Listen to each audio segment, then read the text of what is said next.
Bom, eu sou o Carlos Corrêa. Esse é mais um estudo semanal da língua chinesa, Os Analetos de Confúcio, a partir das interpretações do professor Simson Rock, de Singapura. E esse estudo é feito toda quarta-feira, sempre às 20 horas. E ele fica gravado no IGTV aqui da página. E depois a gente sobe lá no canal do YouTube do Projeto Língua Chinesa também. E a gente agradece aí o pessoal que vai acompanhar o estudo de hoje e a presença da Carolina também. Bom, eu agradeço a presença do Carlos, a presença das pessoas que estão assistindo. E eu queria agradecer também ao professor Simson Rock, né, o nosso mestre Sim, os nossos tradutores, a Lúcia Helena Nobre Souza e o Chen Ken Lin, e o grupo de estudos do mestre Sim de Piracicaba e de Jundiaí, que também sempre deram todo o apoio para a gente nesse projeto.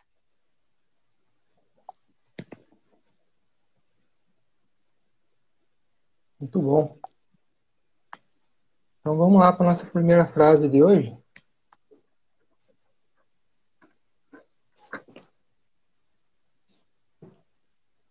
Boa noite para quem está chegando.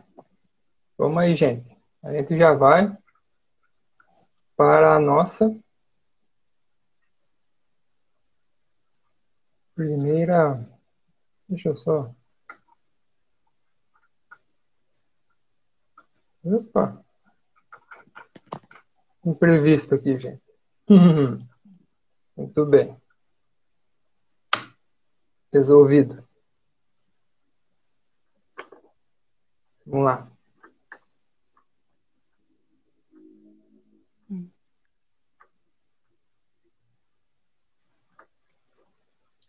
Muito bom. Nossa primeira frase de hoje é a seguinte.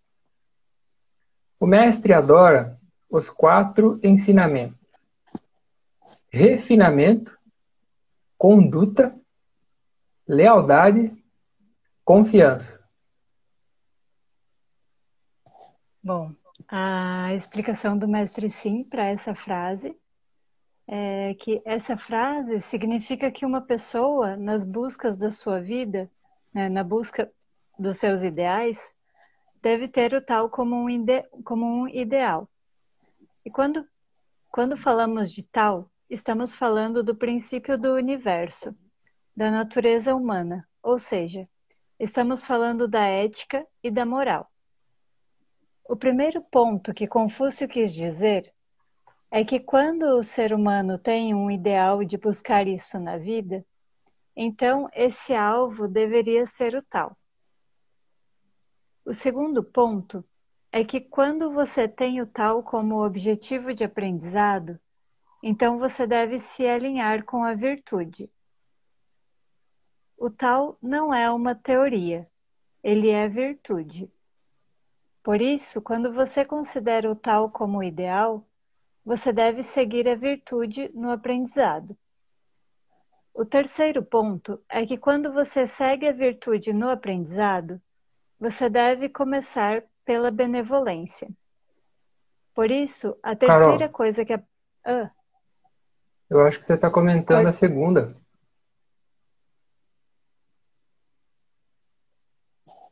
7.24.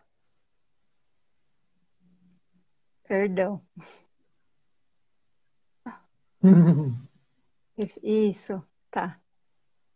Desculpa aí, gente. Aqui ao vivo é assim mesmo. Vamos lá. Tá.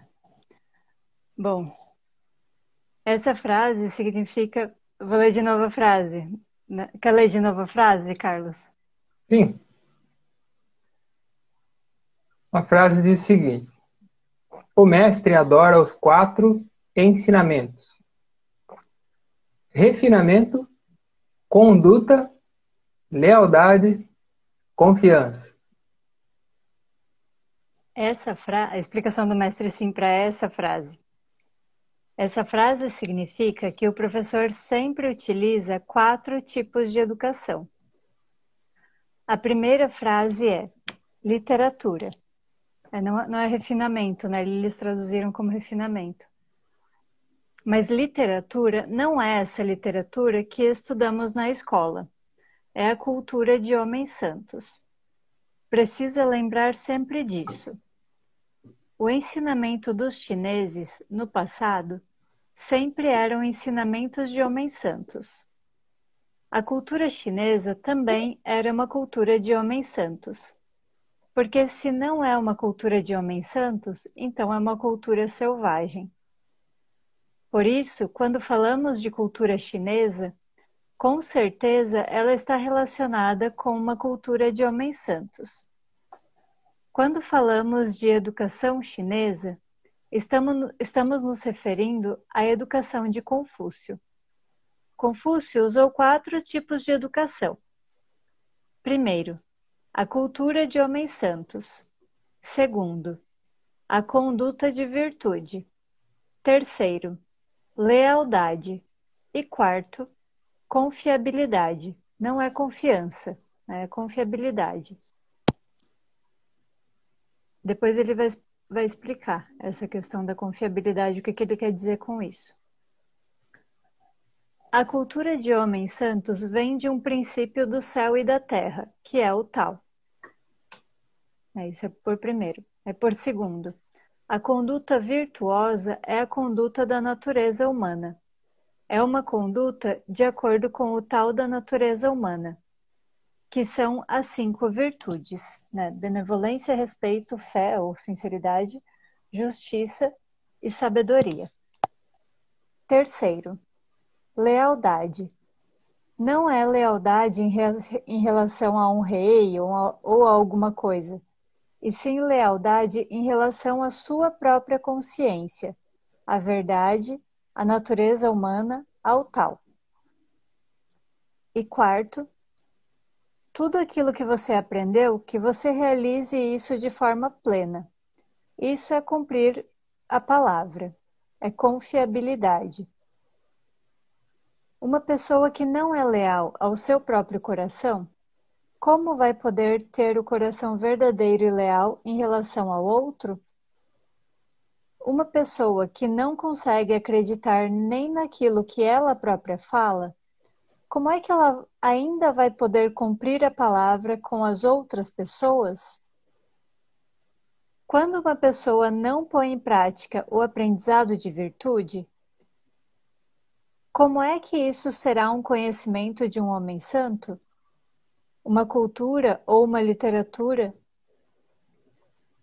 Se não forem de homens santos, como podem estar de acordo com o princípio do céu e da terra? Por isso que a educação de Confúcio são esses 4 pontos. Não tem mais nada, é só isso. Isso é a educação de homens santos. Aí eu fiz um comentário sobre essa frase. Então, a frase traduzida essa frase, né, traduzida pelo Mestre Sim, ficaria assim. Confúcio usou 4 tipos de educação. A cultura de homens santos, a cultura de virtude, a lealdade e a confiabilidade. Né? E aí, frisando só a diferença aqui entre lealdade e confiabilidade. É que lealdade seria você ser leal em relação à sua própria consciência, em relação à sua própria verdade. Né? E confiabilidade seria você agir conforme as virtudes.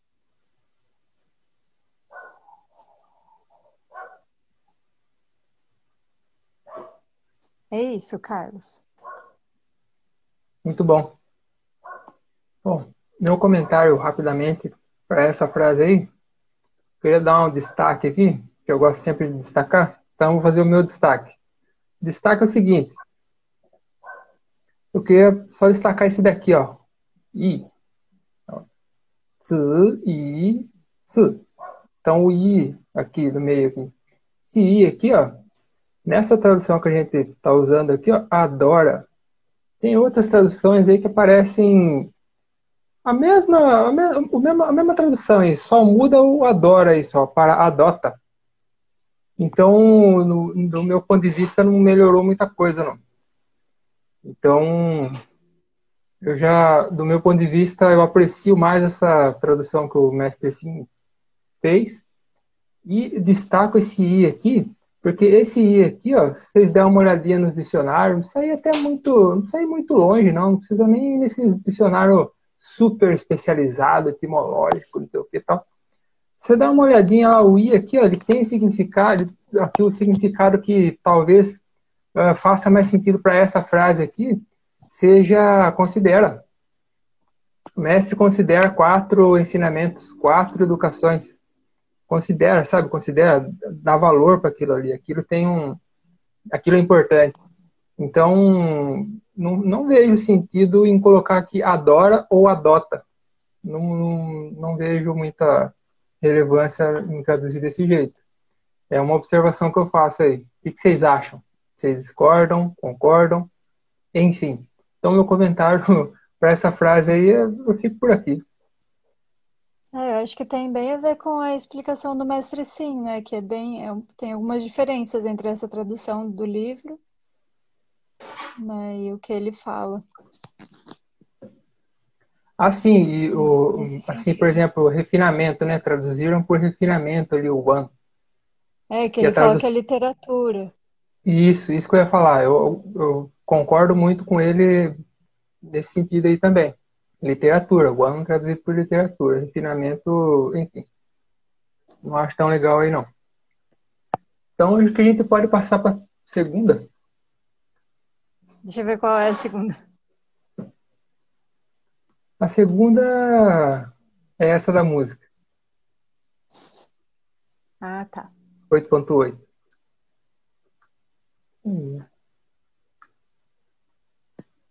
Tá.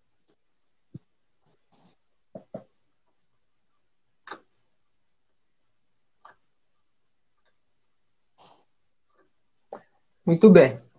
Nossa segunda frase de hoje, ela diz o seguinte: o mestre disse: erguer-se com os poemas, firmar-se com os ritos, completar-se com a música.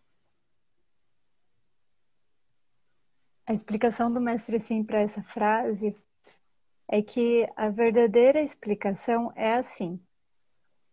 Primeiro, precisamos ver esses 3 livros. O primeiro deles é o livro dos poemas. Há muitos poemas neste livro. Poemas para quando uma pessoa está perturbada ou para quando ela está feliz. Então, tem vários poemas ali, para que ela leia e recite. Tudo tem relação com emoções. Por isso, às vezes, quando você está triste, de mau humor, você pode cantar uma música mais triste, não é? Depois que você canta, aquele sentimento extravasa. E daí você consegue dissipar aquele sentimento de tristeza e não fica mais triste, não é assim? Aí você vai cantar um outro tipo de música, porque a sua tristeza já se foi. Então você canta uma música mais alegre. Você canta uma coisa mais alegre, uma música mais alegre, aí vem um sentimento de alegria. E isso faz você se revigorar, se erguer. Por isso, os poemas servem para que as pessoas se revigorem, se ergam. Ou seja, não são simplesmente as palavras ali no livro. São músicas, são poemas. Por que os brasileiros gostam tanto de cantar e dançar? Justamente para se revigorar, ou então para conseguir extravasar as perturbações que têm. Mas precisa ver o conteúdo dessas letras, se é educativo ou não, porque senão isso vira simplesmente mais um sentimento enlouquecido. O segundo livro é o livro dos ritos, que fala sobre as regras de comportamento, ou seja, os ritos. As pessoas que estudam o livro dos ritos constroem o seu caráter de acordo com o Li. Aqui o li, ele fala, se eu não me engano, o li era traduzido ora como rito, ora como respeito. Bom, as pessoas que estudam os livros dos ritos, o livro dos ritos, constroem o seu caráter de acordo com o li. Elas cultivam o caráter, né? Cultivam essas regras, as regras, para que elas se tornem pessoas de moral e, assim, possam ter uma posição na sociedade. Depois vem o terceiro, que é o livro da música. Este tem a ver com arte, tem a ver com o espírito. Quando o caráter de uma pessoa se reergue com os poemas, se orienta pelos ritos, para que seja um verdadeiro homem virtuoso, no final, para completar a sua virtude, usa o livro da música. Porque aí entra num nível mais elevado e num espírito mais elevado ainda. Num país, quando o nível da sua cultura se eleva cada vez mais, então ele começa a se direcionar para a música. Para a arte de modo geral, mas principalmente para a música. Aquelas grandes orquestras é a arte mais elevada das artes, porque isso completa o nível de virtude do ser humano. Esse é o ponto em que a música vem completar o caráter. A música de hoje, porém, não permite que as pessoas encontrem essa plenitude de virtude. Ela simplesmente extravasa os sentimentos, mas não consegue completar a virtude, porque elas não são músicas criadas por homens santos. Naquelas apresentações de orquestras, aquelas pessoas não vão vestidas de forma muito chique. E quem vai lá assistir também tem que ser bem requintado, não é? Então, é como se ali é que demonstrasse o caráter mais elevado do ser humano. Então, não é qualquer pessoa comum que canta. Para isso, naquelas orquestras clássicas, as pessoas não cantam na hora que querem, e não tocam na hora que querem. Tem todo um sistema ali, que é rigoroso. Todo mundo tem que seguir a partitura. E aí, então, isso completa a natureza humana. Então, é essa a música. Não é simplesmente cantar e dançar, não. É música de homens santos. Aí, na ocasião, daí eu perguntei, e as músicas naquela época tinham letras ou eram só instrumentais? Aí o mestre assim respondeu, tinha, sim, tem de tudo. Aí eu perguntei, só um pouquinho.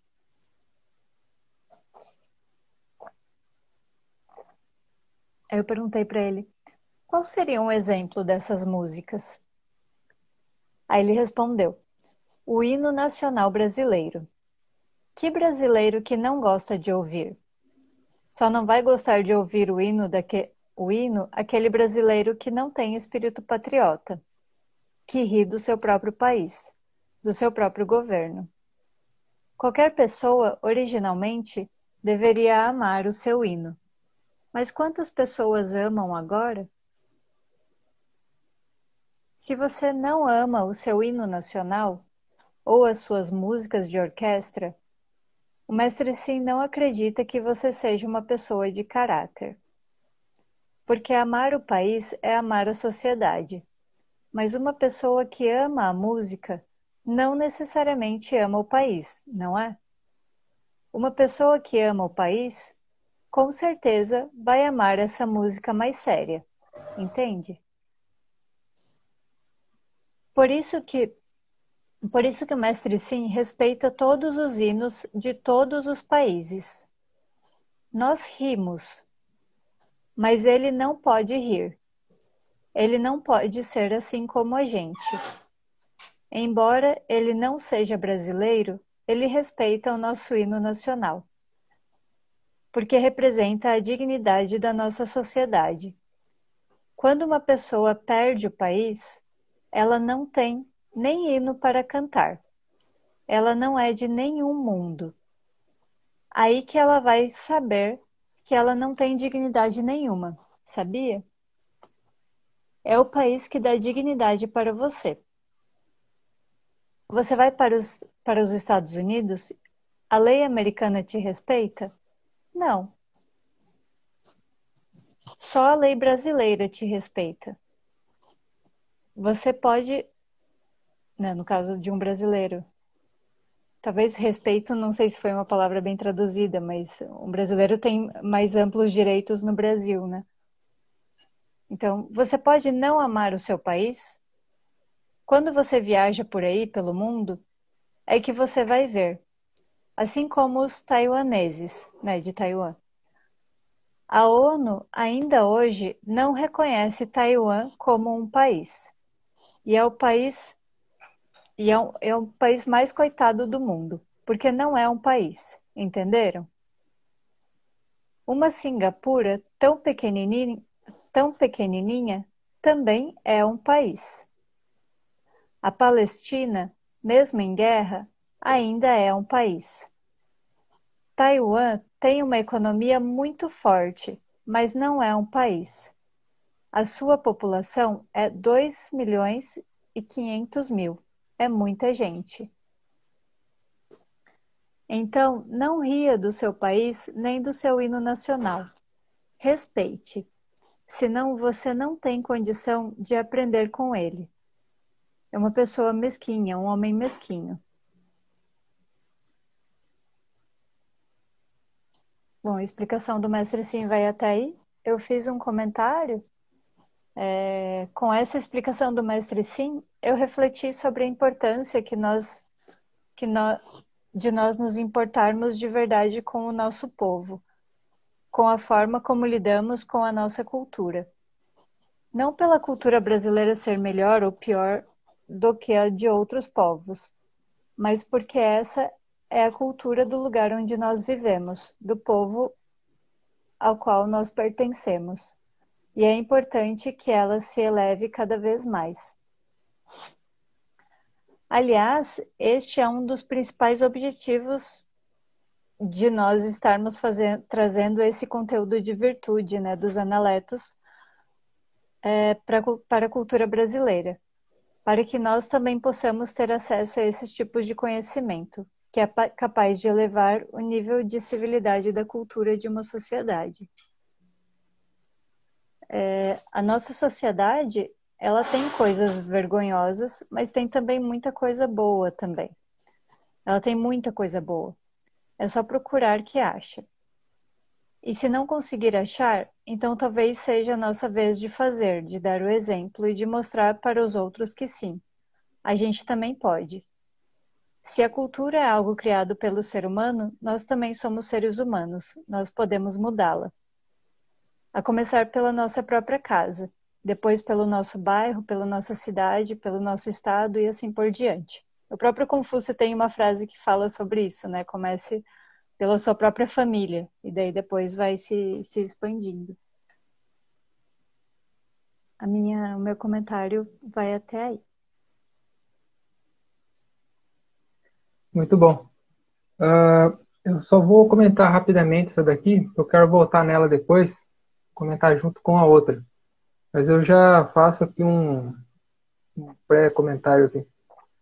Então vocês podem ver aqui, ó. 3, 3, 3. Tem três grupos de três frases aqui, né? Então, na tradução aqui, ó, erguer-se com os poemas, firmar-se com os ritos, completar-se com a música. Então, a tradução aqui, ela... Eu estava dando uma lida do porquê que traduziram desse jeito aqui. Aí o autor, ele pensa, ele interpreta essa passagem como se fosse uma metáfora de alguém que está começando a vida, um bebê. Então, na época de bebê, você ergue-se. Então, na época de criança, você afirma-se, você precisa se afirmar, e na época de adolescente, você vai se completar-se, né? Para você chegar na forma que você vai assumir ela até vir adulto, e idoso, e velho, e tudo mais, até a morte. Então, essa interpretação, essa justificativa de traduzir isso daí eu quero comentar depois, porque isso daí tem a ver com o que eu já comentei um pouco na live passada, da gente tomar cuidado para a gente não aristotelizar o Confúcio, não cristianizar o Confúcio, enfim. Então, a justificativa para traduzir isso daí e a interpretação que o autor deu aí, então cabe certinho assim nesse modo de pensar que é muito corrente na nossa sociedade, que vem ali de uma certa Europa ali e tudo mais, né, que tem tudo a ver com essa ideia linear de tempo, cíclica de tempo, né, os dois modelos de pensar o tempo estão assim, tá no mesmo pacote aí daquele paradigma da permanência, né? Tudo mais. Então, né, um exemplo assim um pouco mais detalhado por exemplo, aqui você vê o erguer-se, firmar-se e completar-se. Então, cabe certinho na ideia de começo, meio, fim, o que eu falei no estudo passado, né, de A mais B igual a C, né, ou A é B, B é C e A é C. Então, tá cabendo aí nesse, nesse esquemão aí, né, e aí vai outros exemplos aí, né, como,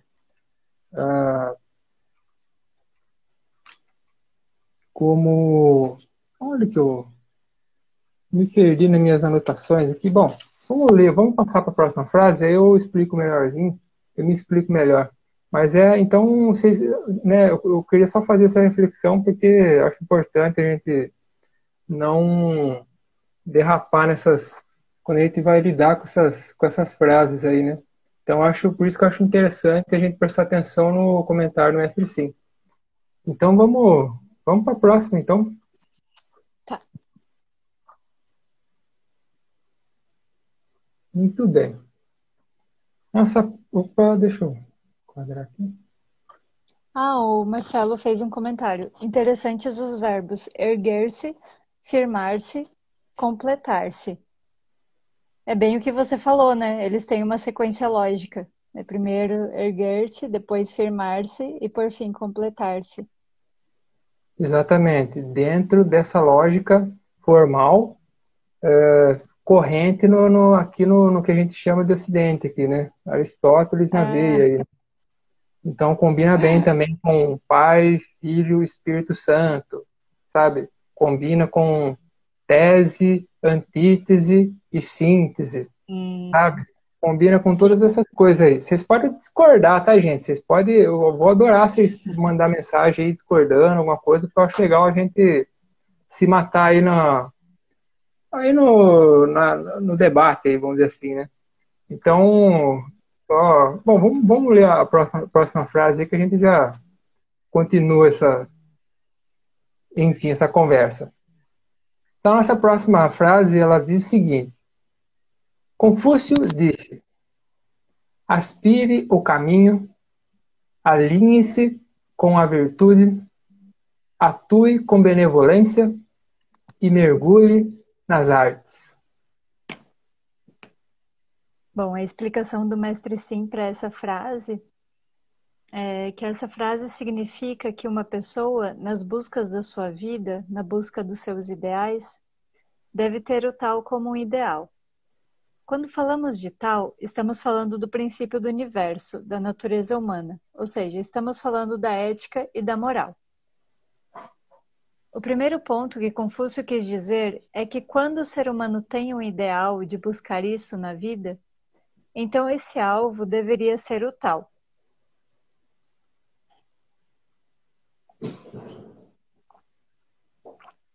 O segundo ponto é que quando você tem o tal como um objetivo de aprendizado, então você deve se alinhar com a virtude. O tal não é uma teoria, ele é virtude. Por isso, quando você considera o tal como um ideal, você deve seguir a virtude no aprendizado. O terceiro ponto é que quando você segue a virtude no aprendizado, você deve começar pela benevolência. Por isso, a terceira coisa que aparece ali é a benevolência. Se você já aprendeu o tal, já está seguindo a virtude e já está usando a benevolência no aprendizado, então, finalmente, você pode começar a buscar os 6 tipos de arte, que é o que está explicado aqui. Aí, então, a sua vida vai ter esses 6 níveis de arte. Isso era o que o Confúcio ensinava naquela época. Para as pessoas naquela época, isso era o que o Confúcio ensinava naquela época, mas as pessoas daquela época só viam as 6 artes do Confúcio, entende? Mas não sabiam que o que realmente Confúcio queria ensinar para as pessoas era o tal. Mas era preciso usar a virtude para cultivar esse tal, e a benevolência para conseguir completar essa virtude, não as 6 artes. Mas se você tem essas 3 coisas, né, o tal, a virtude e a benevolência, aí você vai conseguir penetrar as 6 artes. E dessas 6 artes, você vai ter o tal, vai ter virtude, vai ter benevolência. Por exemplo, para a arte do arco e flecha, você vai ter o tal quando estiver fazendo isso. Vai ter virtude, vai ter benevolência. Então, se você tem tudo isso, você vai usar a flecha para matar alguém? Com certeza não. As 6 artes são as 6 artes da vida. E se essas 6 artes da vida têm o tal, têm virtude, têm benevolência, então essa sociedade não seria uma sociedade de homens virtuosos? Você faz uma música e tem virtude nisso. Você faz uma dança e também tem virtude nisso. A questão é, o ensino de hoje tem todo tipo de arte, tem todo tipo de conhecimento, mas não tem o tal, não tem virtude, não tem benevolência. Entende, então, o que significa essa frase? Tal, virtude, benevolência. Só os homens santos têm. O ser humano só tem as 6 artes, mas não tem essas 3 coisas. Por isso que Confúcio não veio para ensinar os 6 tipos de arte. O que ele queria era colocar essas 3 coisas dentro das 6 artes, dentro dessas 6 artes. Bom, eu fiz um comentário sobre essa frase. Antes de eu ler o comentário, deixa eu ver que alguém... Deixa eu ver quem aqui. Marcelo. O enigma da esfinge na história de Édipo também coloca 3 momentos da vida humana. Andar com 4 pés, depois com 2, depois com 3. Criança em gatinha, adulto em pé, velho com bengala. É verdade, era o enigma. Também é um processo. Okay. Bom, o meu comentário sobre essa frase, eu fiz um comentário, uma percepção bem pessoal minha, assim, mas eu quis compartilhar com vocês. Às vezes nós queremos que os nossos alunos ou as pessoas que nos rodeiam de modo geral dominem muitas habilidades e esquecemos que tão importante quanto a habilidade em si é a capacidade de realizar essa habilidade com amor, com virtude, com o tal. Às vezes, na educação tradicional e na nossa cultura de modo geral, isso não tem sido devidamente considerado ou valorizado. Há uma falta de confiança em relação à proatividade e à boa vontade do outro em fazer coisas interessantes e para o bem comum. Então, pessoas que são mais ansiosas e mais controladoras acham que precisam mandar os outros fazerem as coisas. Não conseguem respeitar o tempo e o ritmo do outro. No entanto, quanto mais elas mandam no outro, mais elas bloqueiam a vontade do outro de tomar a sua própria iniciativa, de fazer aquilo que ele genuinamente quer fazer, sem precisar ser mandado por ninguém. Aquilo que ele quer fazer, que ele faria por amor, que ele faria de uma forma mais genuína, né? Não devido a uma pressão externa. Tem um vídeo do Rubem Alves em que ele diz assim: como é que eu incentivo a leitura? Não mandando ninguém ler, porque a relação com a leitura é uma relação amorosa. Eu vou lá não é porque o professor mandou. Quando o professor manda, já estragou. Então você tem que criar o gosto pela leitura. E como você cria o gosto pela leitura? Não mandando ler, mas lendo. Então, fazendo uma reflexão sobre essa frase do Rubem Alves, pode-se observar o quanto é diferente quando você faz as coisas porque você quis fazer aquilo, por sua própria vontade. E quando você faz as coisas devido a uma pressão externa, porque alguém mandou. Seja colaborar nos serviços de casa, seja, né, agora durante a pandemia, quando está todo mundo dentro de casa, seja acordar cedo, seja estudar, seja trabalhar, seja o que for. Há pessoas e instituições que têm tanta necessidade de controlar os outros, né, de controle sobre os outros, que acham que precisam mandar neles, e que se não fizerem isso, a pessoa não irá fazer nada, nem se divertir. Até para o outro se divertir, né, há pessoas que acham que precisam mandar. Agora vá se divertir um pouco. Elas se colocam como se fossem os únicos sujeitos e os outros seriam apenas os seus objetos. Aí chega um momento em que o outro já não sabe se aquilo que ele está fazendo é porque ele genuinamente quer fazer ou porque alguém mandou ele fazer aquilo. E de repente ele não sabe mais nem do que ele mesmo gosta e fica só esperando alguém lhe dizer o que ele deve fazer. Assim, cria-se um condicionamento passivo e doentio, gerado por uma cultura e por uma educação impositiva. Ou então, outra forma de lidar com pessoas impositivas é fazer sempre o contrário do que aquilo que essa pessoa manda, numa tentativa desesperada de tentar encontrar a si mesmo e de se autoafirmar. Isso também é comum. O pior é que as pessoas impositivas acham que controlar a vida do outro é um ato de amor. Acham que isso é se importar com o outro.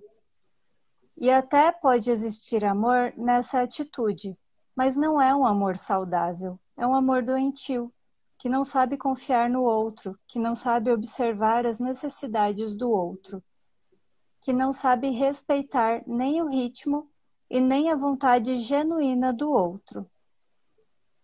Aí depois acha estranho que o outro entra em depressão, se isola, se irrita com facilidade ou começa a usar drogas, né? Então, quando o outro é uma criança ou alguém em uma situação mais vulnerável, é muito mais difícil saber como reagir a isso. Mas quando o outro é um adulto, ele já tem uma maior capacidade de compreender isso e de estabelecer um limite saudável em relação a essa pessoa. ou mesmo, se for possível, de conversar aberta e amorosamente sobre isso com ela, e de mostrar para ela o quanto essa atitude impositiva é destrutiva para a relação deles. Bom, em resumo, convém refletir sobre o quanto valorizamos apenas as artes, né? Apenas a arte no sentido dos trabalhos, apenas os trabalhos, e sobre o quanto valorizamos de fato o estado de espírito daquele que realiza esses trabalhos. Será que a pessoa está realizando aquilo só devido a uma pressão externa? Ou será que ela está fazendo com amor, com benevolência, alinhando-se com a virtude e seguindo o caminho? Bom, então essas foram algumas reflexões que eu tive, né, com base nas minhas próprias experiências. Eu não tenho a pretensão de dizer que isso que eu falo é, tipo, a verdade, mas eu quis compartilhar isso com vocês porque eu achei que talvez isso pudesse ser útil para alguém. Tem uma frase do Mário Quintana que eu gosto muito, que ele diz assim: o profeta diz a todos, eu vos trago a verdade, enquanto o poeta, mais humildemente, se limita a dizer a cada um, eu te trago a minha verdade. Então aqui eu trouxe para vocês um pouquinho da minha verdade hoje, né, que amanhã já pode ser diferente, porque a gente está sempre aprendendo. Então eu fico por aqui. Muito bom. Vamos... Opa!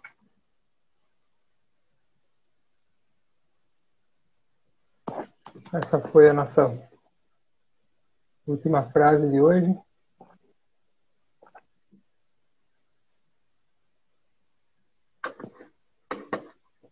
E meu comentário é o seguinte: essas duas, a segunda e a terceira frase. Opa, dando um eco aqui. Só um minutinho. Muito bem. Então, as frases que a gente, as duas, né? A segunda e a terceira. A 8.8 e a 7.6. Então, o que eu queria comentar é o seguinte: eu estava lendo uma tradução essa semana para o português, né? Direto para o português. Então, nessas duas frases, né, os comentários, o modo como o tradutor foi comentando essas duas passagens, eu resolvi aqui fazer um comentário, né, um destaque para esse comentário dessa tradução. Então, eu já falei, por exemplo, da primeira da frase 8.8, que tem a questão lá de erguer-se, firmar-se e completar-se. Mas são interpretados pelo tradutor como uma coisa, né, né, o famoso tempo linear nosso aqui, ou cíclico, que os dois têm estão na mesma base, né, do que as coisas não mudam. Um monte de coisa muda, mas alguma coisa fica ali e aquela coisa ali vai se movimentando, né, os corpos em movimento, aquela coisa toda lá. Então, nesse paradigma milenar aí, então, ele interpreta como o bebê erguer-se, a época de erguer-se, firmar-se, a criança tem que se afirmar, e completar-se, o adolescente, ele tem que se completar e manter aquilo que ele vai ser até o resto da vida. Então, isso daí cabe certinho nesse tempo linear que eu falei, começo, meio e fim, e vários outros exemplos que eu dei aí antes. Começo, meio e fim, introdução, desenvolvimento e conclusão, tese, antítese e síntese, Pai, Filho, Espírito Santo e o relógio do ponteiro que vai rodando linearmente, mas ciclicamente, que ele vai se repetindo o tempo inteiro. Então, cabe aí na fórmula clássica aí do A mais B igual a C. Então, qual que é o que isso daí... Então, já na prática, já aparece aí a forma como é apropriada, como né, quem traduz se apropria ali do que está traduzindo, digamos assim. Então, nesse sentido aí, o que eu queria destacar aí? que já na 7.6, que é essa que a Carol fez um comentário mais extenso, daí o tradutor ele diz que é uma máxima. Não só essa, como o que tem todo o conteúdo do Confúcio, eles são máximas. Uma máxima atrás da outra. Ora, se a gente pegar aqui, por exemplo, no nosso famoso clássico aqui, Pensamento Chinês, do nosso glorioso Marcel Granet, né? Tão criticado, tão bombardeado, né? E vai ser bombardeado até a gente enjoar. Mas o Granet aqui, ele diz o seguinte: raríssimas vezes o pensamento chinês assumiu a forma de exposições dogmáticas. Então, Confúcio não está mandando ninguém fazer nada, não. Está dando ordem, não. Está impondo, não. Entende?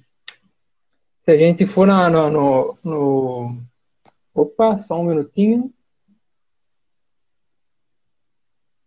Ih, gente, eu vou ter que... Vai cair a minha transmissão. Desculpa aí, gente. Se não caiu ainda. Caiu aí? Não. Não? Muito bem, então vou continuar. Eu achei que estava caindo. Então, Que outra bom. coisa... Ah, sim. Outra coisa é interpretar, por exemplo, essa frase 7.6, né? Como... Só um pouquinho. Diga. É porque, assim, você falou essa questão de fato, Confúcio nunca está impondo nada mesmo. Assim, não sei se o meu comentário foi bem compreendido. É o contrário. Assim, ele nunca impõe de fato nada.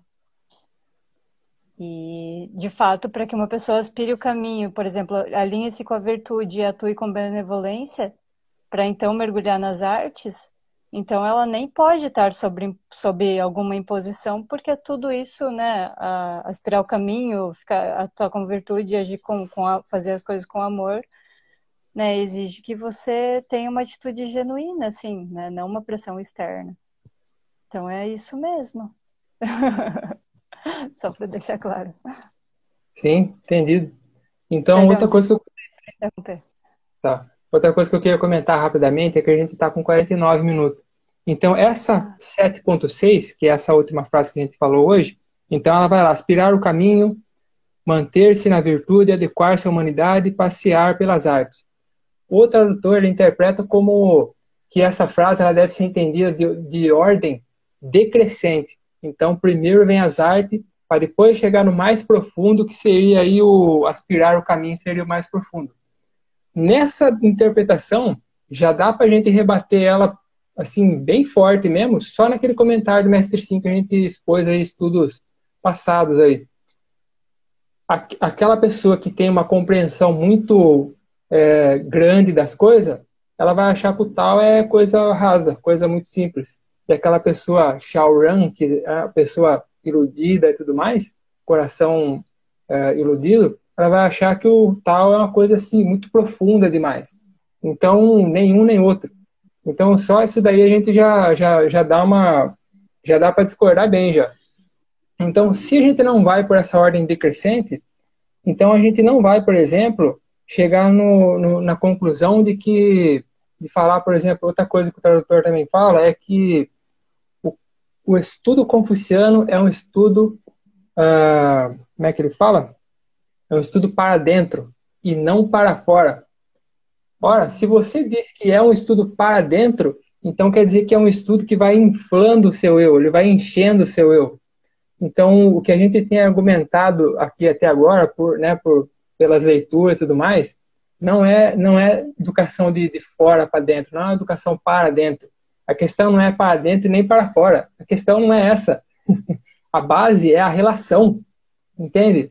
Então, logo, você pode dizer que é para fora, é para dentro, logo, não é para dentro nem para fora. Então, você percebe a relação? A lógica que a gente está chamando aqui, que eu estou chamando aqui de relacional, que eu estou chamando, né? Outras pessoas estão chamando aí antes de mim.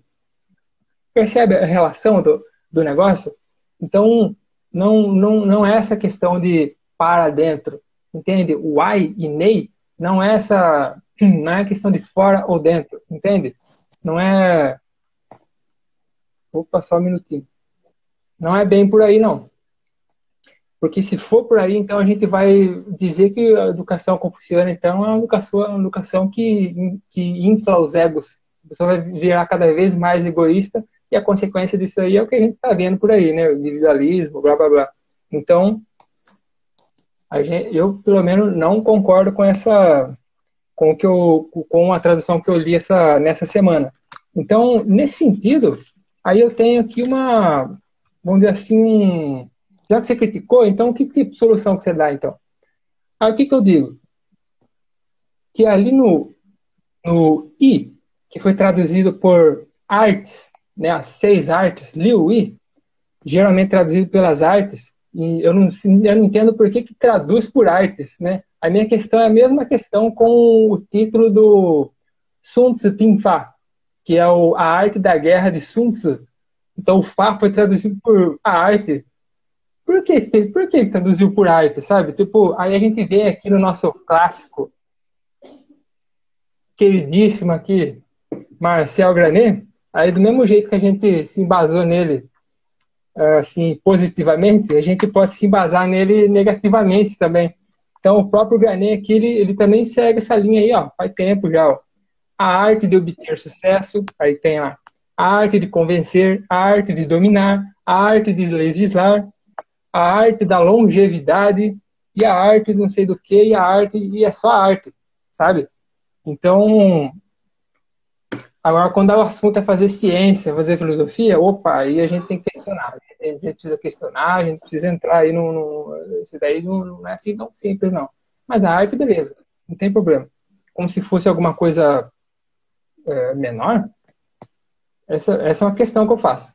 Então, então, nesse sentido da arte aí, vamos dizer assim, ali na palavra ali que está sendo traduzida na I, lá bem embaixo dela, ali, bem baixinho, lá mesmo tem três risquinhos, parece um triangulinho, bem ali embaixinho, que é o S. Então, o S, sozinho, ele significa falta de franqueza, ou seja, falta de firmeza, falta de decisão. Então, e em cima, mais na parte de cima do I ali você tem o significado de cultivo. Então, tem uma plantinha e tem uma névoazinha ali que você vai cultivando aquilo ali como se fosse para ir afastando aquela névoazinha ali. Então, o sentido de cultivo aí, como o cultivo da planta e da névoa, então o cultivo tendo a ver com dedicação, atenção e cuidado.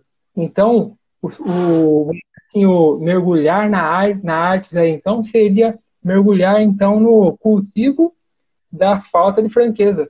Então, a gente tem que se dedicar às nossas faltas, né? A nossa falta de firmeza, de ser firme naquilo que você vai dizer, que você precisa dizer, ou para falar sim, ou para falar não, ou para falar mais ou menos, ou sei lá, e decisão, sabe? Quando você precisa de decisão. Se você for uma pessoa assim, extremamente que está na indecisão o tempo inteiro, então já está próximo daquele outro conceito que a gente viu já também, que é o Shaoran, a pessoa dividida, aquela pessoa que está ali vive na divisão sempre.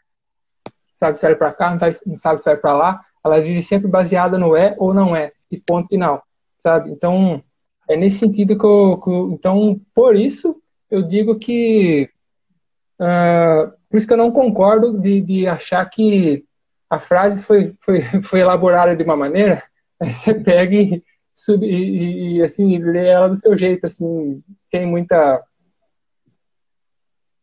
Não sei com qual base exatamente, né, porque não fica explícito no texto do tradutor e tudo mais. Então, achei que seria necessário chamar a atenção e levantar esse questionamento aí. Quero saber o que vocês acham, se vocês concordam, se vocês discordam, se eu deixei alguma, né, se eu exagerei aqui O Marcelo comentou: tomar decisões será uma arte? Então, eu não entendo por que arte. Até agora eu não entendi por que o pessoal traduz por arte o negócio. Entende? A arte da guerra, bom, já falei, né? Então, eu não entendo por quê. Porque assim, o que são as 6 artes aqui seriam os ritos, a música, o arco e flecha, a condução de carruagem, a escrita, e uma coisa que o pessoal sempre traduz de um jeito que eu nunca entendo. Aqui está traduzido por a contagem. Outros lugares você vê como aritmética. E nunca ninguém passa pela cabeça de traduzir por matemática. Matemática, sabe? Então, a matemática seria aí um meio de cultivo da falta de franqueza. Olha que coisa, sabe? Você pode ser uma pessoa virtuosa via matemática. Uhum. Com essa explicação aí, né? Entendendo essa explicação aí do mestre Sim e tudo mais. Então, é isso que eu queria falar. Pronto. O Marcelo ele tinha feito antes um outro comentário. No Zen tem um tipo de texto que é o koan, uma resposta em geral inusitada, inesperada, mas que produziria uma iluminação. Não parece ser o caso. Não parece ser o caso dos textos de Confúcio, mas se vê outra lógica textual. Pois é, viu, Marcelo? A gente tá com 58 aqui, aí não vai dar para esse esse comentário seu aí. Mas só para fechar aqui, essa questão aí do Zen e do que se relacionou aí com os textos do Confúcio e tal, esse diálogo aí o pessoal já fez já faz uns 1000 anos mais ou menos, lá na época do chamado neoconfucionismo. Então eles estão debatendo com essas coisas aí. E esse Zen aí que você está falando, ele nasce lá mesmo, lá na China mesmo, no confronto aí dos budistas com os taoístas e os confucionistas. Então, esses 3 grupos grandes aí, eles se matam aí naquela época lá e tchau, gente. Vou fechar aqui, senão... Tchau pra vocês aí. Tchau.